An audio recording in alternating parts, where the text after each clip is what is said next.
CIET NCERT presents audiobook Beehive. Now let us listen to chapter number 9, The Bond of Love. It is written by Kenneth Anderson. Pages number 113 to 124. Introduction. This unit is about a strong attachment between a human being and a wild animal that becomes a pet. Encourage the students to locate the incidents that show this in the story and to give examples from their own experience. The exercise of referring to an index for obtaining specific information on a given topic aims to strengthen students' reference skills. Try to add some examples of your own from other areas of the curriculum where consulting an index is helpful. The passage to be dictated is a scrambled story. After the dictation, allow the students to go through their writing carefully to rearrange the incidents logically. The writing activities are designed to help students to build up an argument. Before you read, can there be love and friendship between human beings and wild animals? Let's read a fascinating account of an orphaned sloth bear that was rescued by the author. Sloth bears inhabit forested areas, including the tropical rainforests of India and grasslands at lower elevations. Sloth bears have very shaggy hair and long muzzles. Using their claws to dig, they can then use their lips to form a tube, which can go deep into the ground or into hard-to-reach areas like dead trees for their food. Their main food is termites. You can hear them suck up their food from several feet away. Now, let us listen to The Bond of Love. Paragraph 1. I will begin with Bruno, my wife's pet sloth bear. I got him for her by accident. 2 years ago, we were passing through the sugarcane fields near Mysore. People were driving away the wild pigs from the fields by shooting at them. Some were shot and some escaped. We thought that everything was over when suddenly a black sloth bear came out panting in the hot sun. Paragraph 2.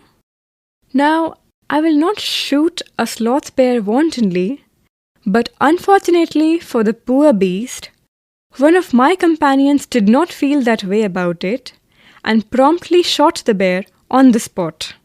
Paragraph 3. As we watched the fallen animal, we were surprised to see that the black fur on its back moved and left the prostrate body. Then we saw it was a baby bear that had been riding on its mother's back when the sudden shot had killed her. The little creature ran around its prostrate parent, making a pitiful noise. Paragraph 4. I ran up to it to attempt a capture. It scooted into the sugarcane field. Following it with my companions, I was at last able to grab it by the scruff of its neck, while it snapped and tried to scratch me with its long, hooked claws. Paragraph 5. We put it in one of the gunny bags we had brought, and when I got back to Bangalore, I duly presented it to my wife. She was delighted. She at once put a colored ribbon around its neck, and after discovering the cub was a boy, she christened it Bruno. Paragraph 6. Bruno soon took to drinking milk from a bottle. It was but a step further, and within a very few days, he started eating and drinking everything else.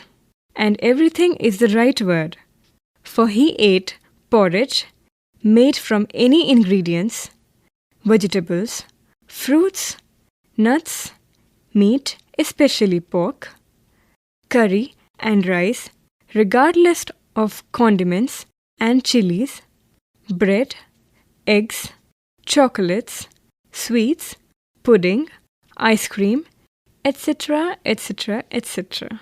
As for drink, milk, tea, coffee, lime juice, aerated water, buttermilk, beer, alcoholic liquor, and in fact anything liquid. It all went down with relish. Paragraph 7. The bear became very attached to our 2 Alsatian dogs and to all the children of the tenants living in our bungalow. He was left quite free in his younger days and spent his time in playing, running into the kitchen, and going to sleep in our beds. Paragraph 8. One day, an accident befell him. I put down poison, barium carbonate, to kill the rats and mice that had got into my library. Bruno entered the library, as he often did, and he ate some of the poison. Paralysis set in to the extent that he could not stand on his feet. But he dragged himself on his stumps to my wife, who called me. I guessed what had happened. Off I rushed in the car to the vet's residence. A case of poisoning, tame beer, barium carbonate. What to do? Paragraph 9. Out came his medical books, and a feverish reference to index began. What poison did you say, sir? Barium carbonate. Ah, yes. Barium salts. Barium carbonate. Symptoms: paralysis, treatment, injections of... Just a minute, sir. I'll bring my syringe and the medicine. A dash back to the car. Bruno still floundering about on his stumps, but clearly weakening rapidly. Some vomiting, heavy breathing, with heaving flanks and gaping mouths. Paragraph 10. Hold him, everybody. In goes the hypodermic. Bruno squeals. 10 cc of the antidote enters his system without a drop being wasted. 10 minutes later, condition unchanged. Another 10 cc injected. 10 minutes later, breathing less stertorous. Bruno can move his arms and legs a little, although he cannot stand yet. 30 minutes later, Bruno gets up and has a great feed. He looks at us disdainfully, as much as to say, "What's barium carbonate to a big black bear like me?" Bruno is still eating. Paragraph 11. Another time, he found nearly 1 gallon of old engine oil, which I had drained from the sump of the stewed baker and was keeping as a weapon against the inroads of termites. He promptly drank the lot, but it had no ill effects whatever. Paragraph 12. The months rolled on, and Bruno had grown many times the size he was when he came. He had equaled the Alsatians in height and had even outgrown them, but was just as sweet, just as mischievous, just as playful. And he was very fond of us all. Above all, he loved my wife, and she loved him too. She had changed his name from Bruno to Baba, a Hindustani word signifying small boy. And he could do a few tricks too. At the command, "Baba, wrestle," or "Baba, box," he vigorously tackled anyone who came forward for a rough and tumble. Give him a stick and say, "Baba, hold gun," and he pointed the stick at you. Ask him, "Baba, where's baby?" And he immediately produced and cradled affectionately a stump of wood which he had carefully concealed in his straw bed.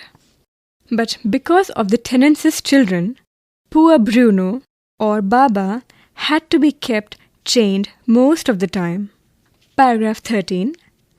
Then my son and I advised my wife, and friends advised her too, to give Baba to the zoo at Mysore. He was getting too big to keep at home. After some weeks of such advice, she at last consented. Hastily, and before she could change her mind, a letter was written to the curator of the zoo. Did he want a tame bear for his collection? He replied yes. The zoo sent a cage from Mysore in a lorry, a distance of 87 miles, and Baba was packed off. Paragraph 14. We all missed him greatly. But in a sense, we were relieved. My wife was inconsolable. She wept and fretted. For the first few days, she would not eat a thing. Then she wrote a number of letters to the curator. How was Baba?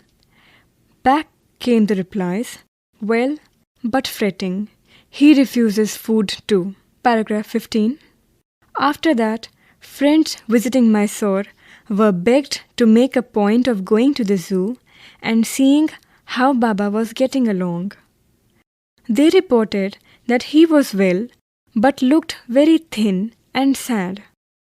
All the keepers at the zoo said he was fretting. For 3 months, I managed to restrain my wife from visiting Mysore. Then she said one day, I must see Baba. Either you take me by car, or I will go myself by bus or train. So I took her by car. Paragraph 16. Friends had conjectured that the bear would not recognize her. I had thought so too. But while she was yet some yards from his cage, Baba saw her and recognized her. He howled with happiness. She ran up to him, petted him through the bars, and he stood on his head in delight. Paragraph 17. For the next 3 hours, she would not leave that cage. She gave him tea, lemonade, cakes, ice cream, and what not.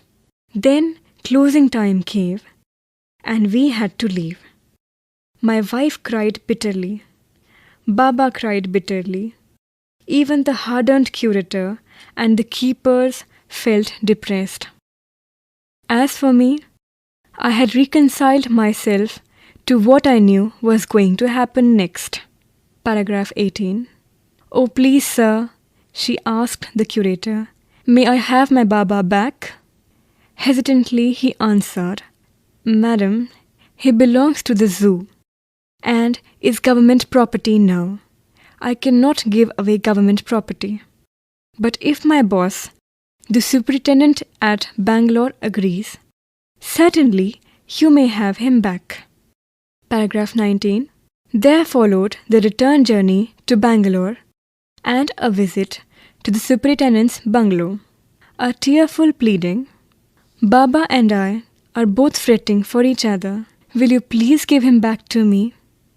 He was a kind-hearted man and consented. Not only that, but he wrote to the curator telling him to lend us a cage for transporting the bear to Bangalore. Paragraph 20. Back we went to Mysore again, armed with the superintendent's letter. Baba was driven into a small cage and hoisted on top of the car. The cage was tied securely, and a slow and careful return journey to Bangalore was accomplished. Paragraph 21. Once home, a squad of coolies were engaged for special work in our compound. An island was made for Baba.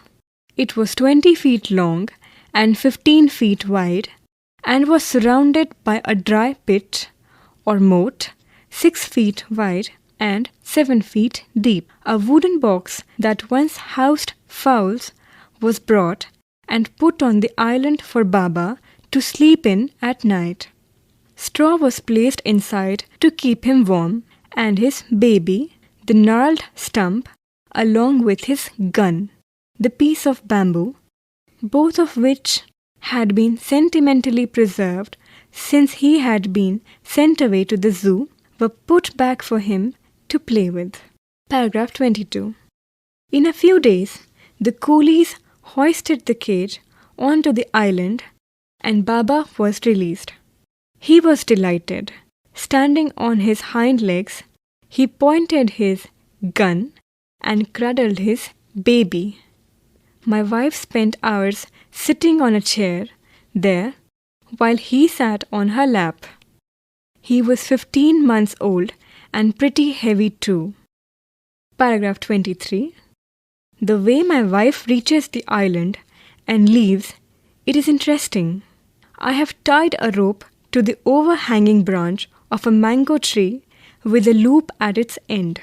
Putting one foot in the loop, she kicks off with the other to bridge the 6-foot gap that constitutes the width of the surrounding pit. The return journey is made the same way. But who can say now that a sloth bear has no sense of affection, no memory, and no individual characteristics? Word meanings. Wantonly means for no good reason. Prostrate means lying on the ground facing downwards. Scooted means ran away. Condiment means spices. Floundering means struggling to move. Hypodermic means a long needle used to give an injection under the skin. Stertorous breathing means noisy breathing as in snoring. Stewed baker means an old American car. Curator here means a person in charge of the zoo. Fretting means worried, unhappy, not relaxed. Conjectured means formed an opinion by guessing. Gnarled means rugged, twisted. Hoisted means raised by means of ropes or pulleys. Thinking about the text. First, given in the box are some headings. Find the relevant paragraphs in the text to match the headings. An orphaned cub, Bruno's food chart, an accidental case of poisoning, playful Baba, pain of separation, joy of reunion, a request to the zoo, an island in the courtyard. Second, answer the following questions. 1. I got him for her by accident. A. Who says this? B. Who do him and her refer to? C. What is the incident referred to here? 2. He stood on his head in delight. A. Who does he refer to? B. Why was he delighted? 3. We all missed him greatly, but in a sense, we were relieved. A. Who does we all stand for? B. Who did they miss? C. Why did they nevertheless feel relieved? Third, answer the following questions in 30 to 40 words each. 1. On 2 occasions, Bruno ate or drank something that should not be eaten or drunk. What happened to him on these occasions? 2. Was Bruno a loving and playful pet? Why then did he have to be sent away? 3. How was the problem of what to do with Bruno finally solved? Thinking about language. First part. 1. Find these words in the lesson. They all have IE or EI in them. F blank LD, ingred blank NTS, H blank GHT, missed blank VOUS, FR blank NDS blank GHTY dash 7 REL blank VED P blank CE 2. Now here are some more words. Complete them with EI or IE. Consult a dictionary if necessary. BEL blank VE REC blank VE W blank RD L blank SURE S blank ZE W blank GHT R blank GN F blank GN GR blank F P blank RCE.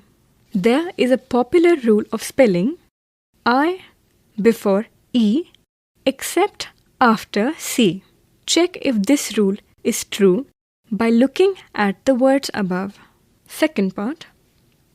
Here are some words with silent letters. Learn their spelling. Your teacher will dictate these words to you. Write them down and underline the silent letters. Knock, wrestle, walk, wrong, knee, half, honest, daughter, hours, return, hornet, calm, could, sign, island, button. Third part. How to look at an index. An index is a list of names or topics that are to be found in a book. It is a list arranged in alphabetical order at the end of a book. The following paragraph shows that the doctor is consulting the index of a medical book to find out which injection is appropriate for Bruno. Out came his medical books, and a feverish reference to index began. What poison did you say, sir? Barium carbonate.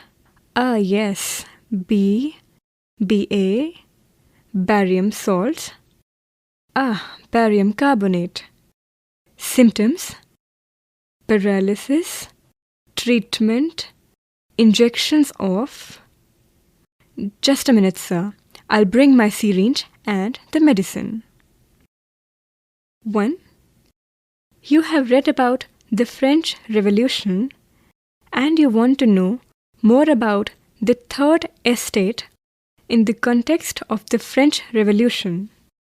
You can refer to the index of the book Living World History by T. Walter Walbank and Arnold Schreier. Page number 813. French-Algerian War 696. French and Indian War 370 401.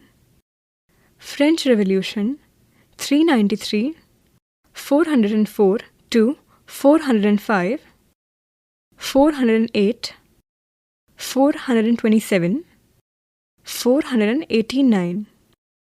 Freud, Sigmund 1856 to 1939. 479. Illustration 477. Frobisher, Martin 1535 to 1594. 321 338. Page number 826. Third Coalition 415. Third Communist International C. Comintern. Third Estate France 404 405. Third Reform Bill 454. Third Re 641 643 652 653. On which pages in this book will you find information about the French Revolution and the Third Estate. 2. To know what food security and minimum support price mean in the context of the economic growth of a country, you can go to the subject index given below from Poverty and Famines, an essay on entitlement, and Deprivation by Amartya Sen. Under which heading in the index are you likely to find these topics? Famine relief 43, 57, 87 to 88, 96 to 98, 116 to 117, 131 to 132. Fishermen 51, 67 to 69, 71, 72 to 73, 78, 119. Finland 213. Floods 52 to 53, 58, 131 to 132, 147 to 148. Food availability decline. FAD thesis 6 to 7, 7 to 8, 41 to 42, 43 to 44, 53, 57 to 63, 80 to 81, 82 to 83, 88 to 93, 111, 117 to 120, 125, 137, 141, 153, 154 to 156, 157 to 158, 162. Food counter movement 94, 138, 160 to 162. Food habits 12 to 13, 25 to 26, 45, 50, 164. 3. Given below is a portion of an index page from the book French's Index of Differential Diagnosis, edited by F. Dudley Hart, MD, FRCP. Pulmonary fibrosis 346. Osteoarthropathy 271. Pyrexia 636, 643. Rigors 669, 671. Vomiting 804. Bronchitis acute causing cough 178. Hemoptysis 322. Associated with costochondral swellings 133. Emphysema 131. Mediastinal emphysema 605. Capillary causing head retraction 325, 328. Casts in sputum 728. Causing epistaxis 240. In children, pertussis distinguished from 178. Chronic associated with yellow nail syndrome 519. Bacterial infection complicating 729. Causing cough 179, 182, 223. Dyspnea 222, 223, 229. Hemoptysis 322. Nutmeg liver 463. Cigarette smoking causing 223. Heart failure due to 82. Bronchitis chronic continued. Stimulating indigestion 583. Sputum of during smog 728. Production in 727, 729. Complicating incomplete sternal fusion 130. Cuffing in causing surgical emphysema 235. Study the entries and find out whether the following topics are discussed in the book. 1. Bronchitis due to cigarette smoking. 2. Heart failure due to bronchitis. 3. Bronchitis in children. 4th. The narrative present. Notice the incomplete sentences in the following paragraphs. Here the writer is using incomplete sentences in the narration to make the incident more dramatic or immediate. Can you rewrite the paragraph in complete sentences? You can begin. The vet and I made a dash back to the car. Bruno was still floundering. First, a dash back to the car. Bruno still floundering about on his stumps but clearly weakening rapidly. Some vomiting, heavy breathing, with heaving flanks and gaping mouth. Hold him, everybody. In goes the hypodermic. Bruno squeals. 10 cc of the antidote enters his system without a drop being wasted. 10 minutes later, condition unchanged. Another 10 cc injected. 10 minutes later, breathing less stertorous. Bruno can move his arms and legs a little, although he cannot stand yet. 30 minutes later, Bruno gets up and has a great feed. He looks at us disdainfully, as much as to say, "What's barium carbonate to a big black bear like me?" Bruno is still eating. Second, in the paragraphs above from the story, the verbs are in the present tense. For example, hold, goes, etc. This gives the reader an impression of immediacy. The present tense is often used when we give a commentary on a game, like cricket, football, etc., or tell a story as if it is happening now. It is therefore called the narrative present. You will read more about the present tense in Unit 10. 2. Adverbs. Find the adverbs in the passage below. You have read about adverbs in Unit 1. We thought that everything was over when suddenly a black sloth bear came out panting in the hot sun. Now I will not shoot a sloth bear wantonly, but unfortunately for the poor beast, one of my companions did not feel that way about it and promptly shot the bear on the spot. First, complete the following sentences using a suitable adverb ending in suffix ly. ly. A. Rana does her homework blank. B. It rains blank in Mumbai in June. C. He does his work blank.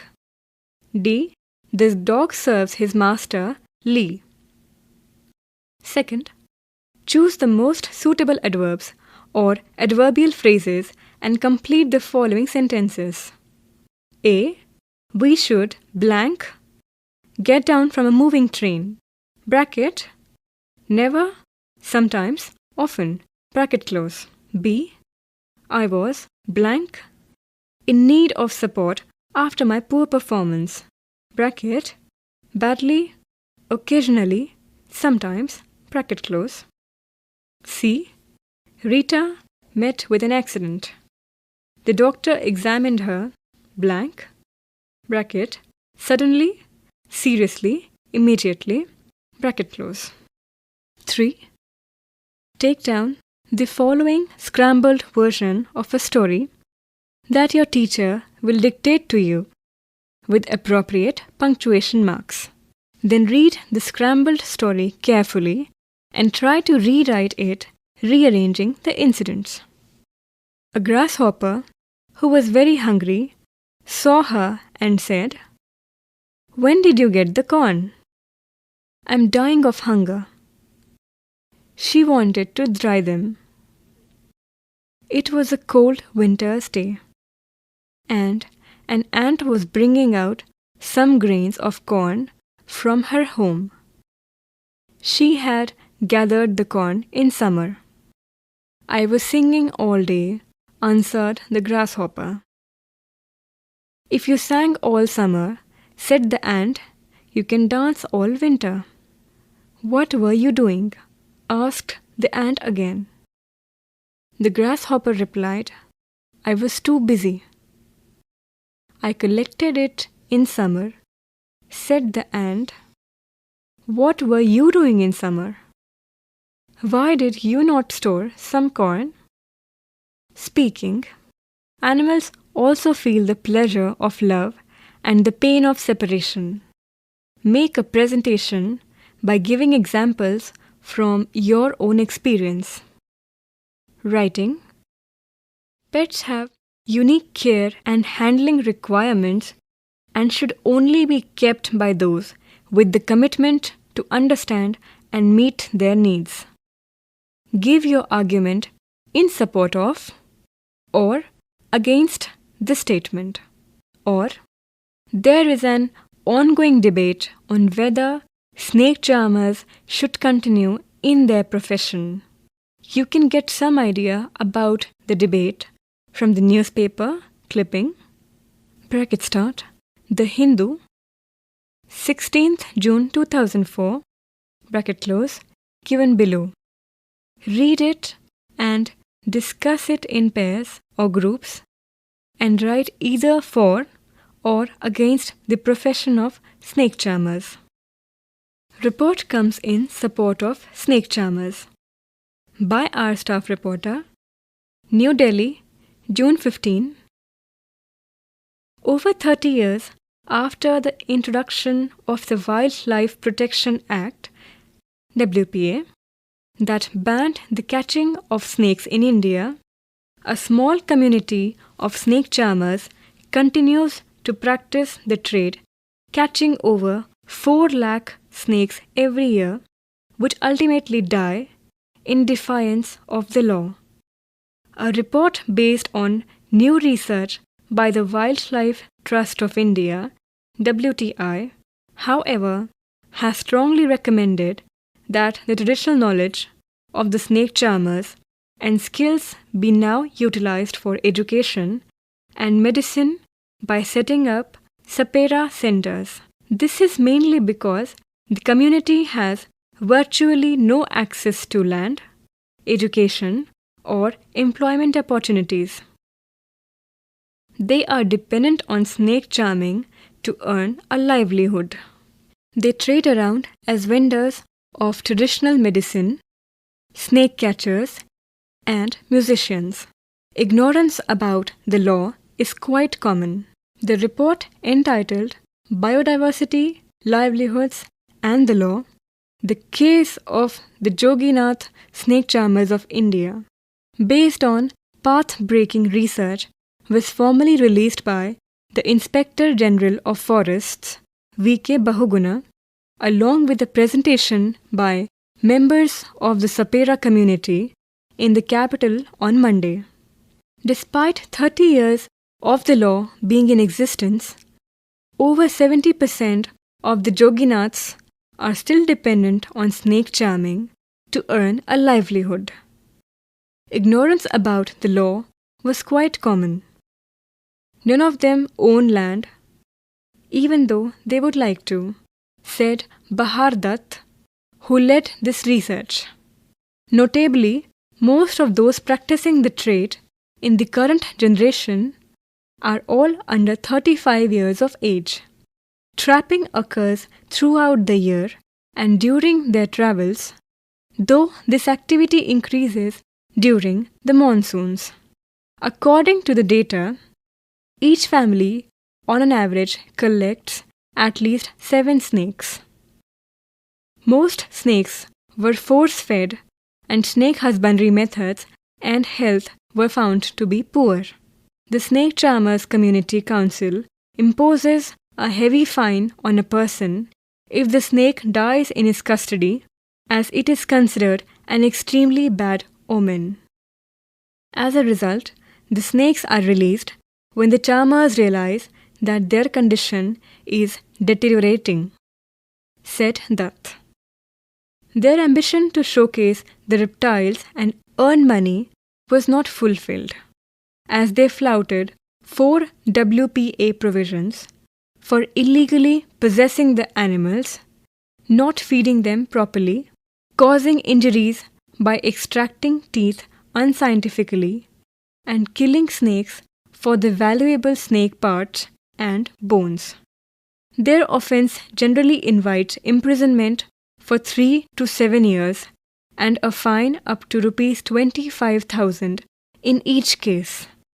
On the positive side, researchers found that the snake charmers possess a unique ability to handle venomous snakes with a tremendous knowledge of the different species and their behavior.